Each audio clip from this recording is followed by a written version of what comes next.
Thank you for joining Wars of the Roses. As we continue with Part 35, Abraxas, Etymology of, Part 3, Abraxas, Abraxaster And Abraxoid Gems, from the Gnostics and Their Remains, Ancient and Medieval by C.W. King.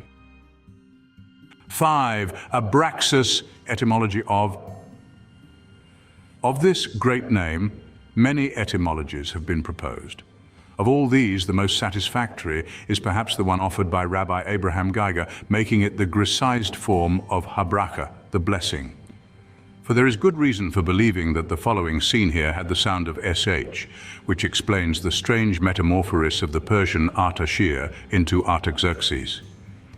By the same rule, the rabbi interprets the talismanic following scene here as representing El Chai, the living God.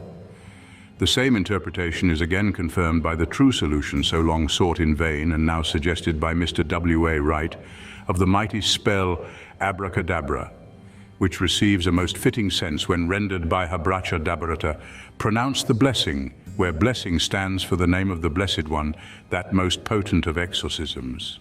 Another derivation, extremely acute but probably untenable, had been previously offered by Bellarmine in the Coptic compound signifying the blessed name made of the word ab or of let it be, ra, adore, and sax for sach, name. This formula would agree in a remarkable manner with the regular Jewish synonym for the ineffable name Jehovah, viz. Shem HaMeforash, the Holy Word, which the rabbins compress into the name or the word. It is besides a singular coincidence that the Egyptian word Abrach should be used by Moses, Genesis 41:43, where Pharaoh commands that Joseph shall ride in his own chariot, and that they shall cry before him, Abrach, kneel down, where the Coptic word is actually retained in the Hebrew text and not rendered by an equivalent in that language. Sharp, however, makes Abraxax a pure Egyptian phrase signifying hurt me not as addressed to the deity represented on the gem. A precedent for expressing a sacred title in an unknown tongue is furnished by St. John, Revelation 19:12.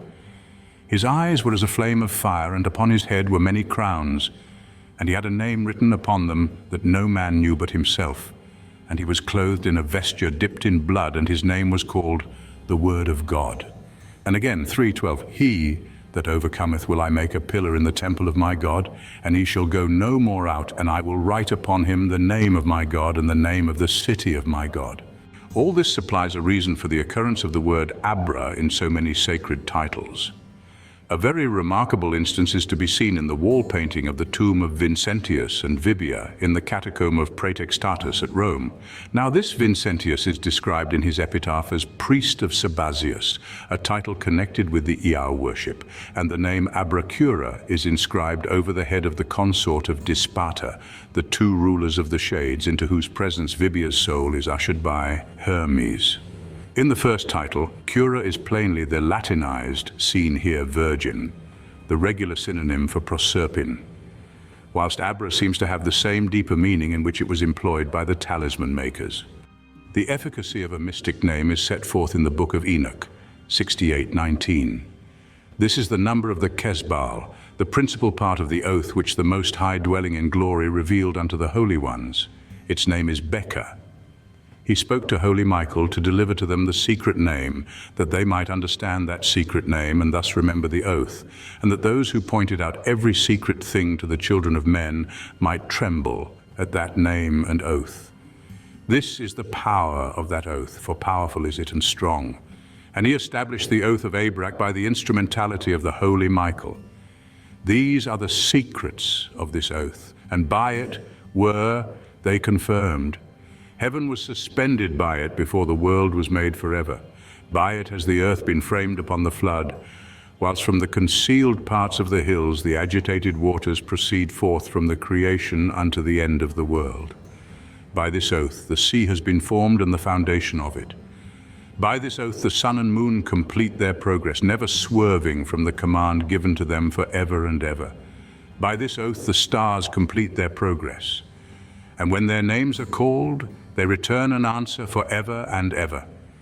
And with them he establishes this oath by which their paths are preserved, nor does their progress perish. Great was their joy. Thank you for watching, and please don't forget to share, like, subscribe, and comment. And if you can, please consider donating to Wars of the Roses. Links to PayPal and Patreon are in the description. Thank you so very much.